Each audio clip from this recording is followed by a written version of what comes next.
Hey everyone, welcome to All Things Iceland, the place to get the inside scoop on Icelandic nature, history, culture, and language. My name is Jules, and today I'm going to be sharing surprising things in Iceland that are illegal. And I found this such an interesting topic, mainly because in Iceland, it's not really talked about these specific things. You kind of just chance upon them after you've been living here, or you read an article and you're like, huh, well, that's kind of different than what I was expecting. So, super excited to share that with you. Definitely make sure that you subscribe and hit the notification bell so you don't miss future videos like this. So let's jump into the first one, which is that you can't just name your child anything that you want in Iceland. That is not allowed. So a parent here has a couple of different options when it comes to choosing a name for their child.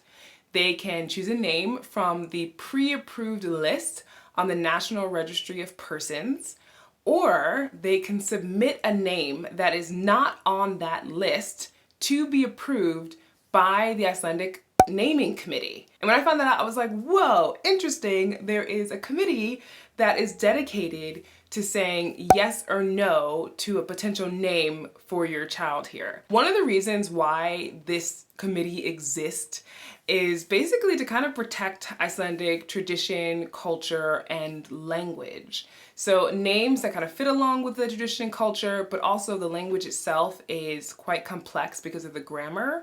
And not just any old name will decline Icelandic grammar. So that's why there's a certain pre-approved list of names, and then also the ability for people to submit names that could end up becoming part of that list.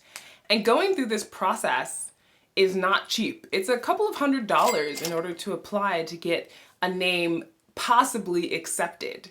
And there have been plenty of names rejected, such as Lucifer, Karma, Lady, and Clinton. The second surprising thing that's illegal in Iceland is that you can't box professionally.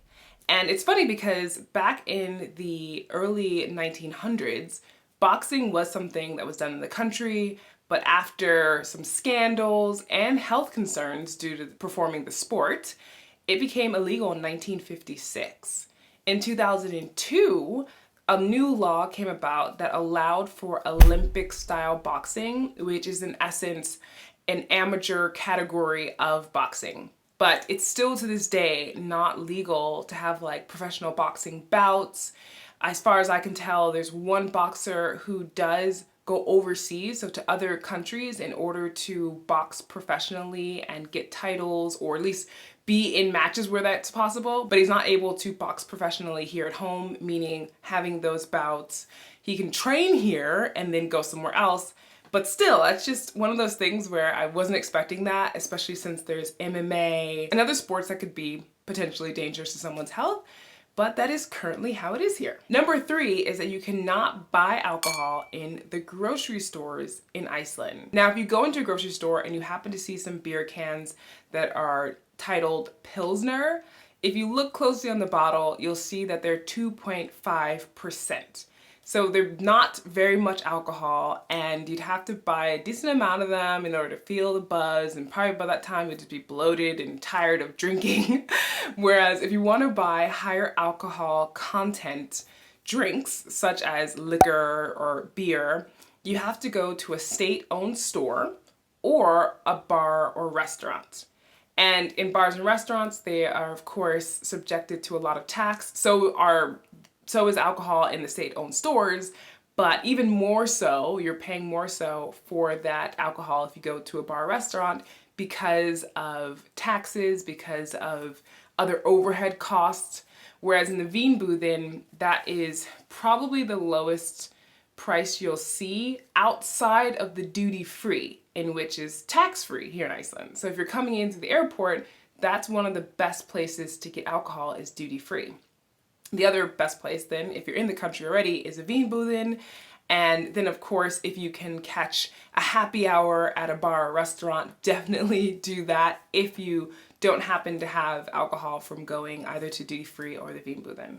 So this is always something that I think surprises people to some degree, because they're not really thinking ahead because they don't know that at the airport is one of the best places to get alcohol.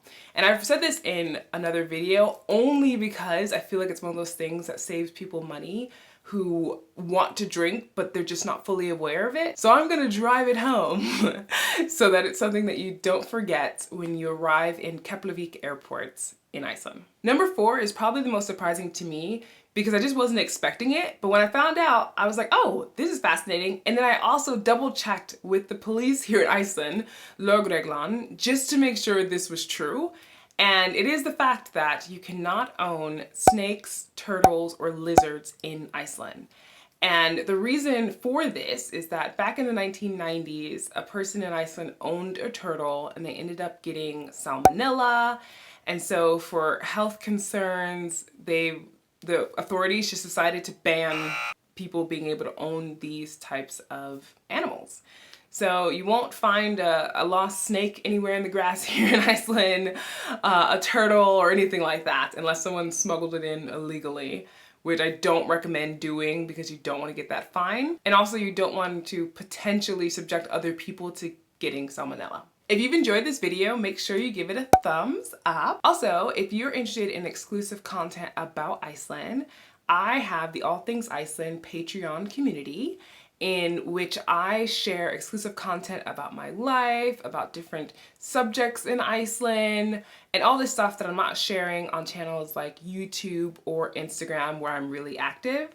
So definitely check out the link to that in the description box below. I made a video about Patreon if you're not familiar with that, and there's a ton of information on the page about the different benefits that you would get as a member to this exclusive community, and also access to me to ask me questions and all that jazz. I'm super excited about that, and I'd love for you to join. Thanks for watching, and I'll see you in the next one.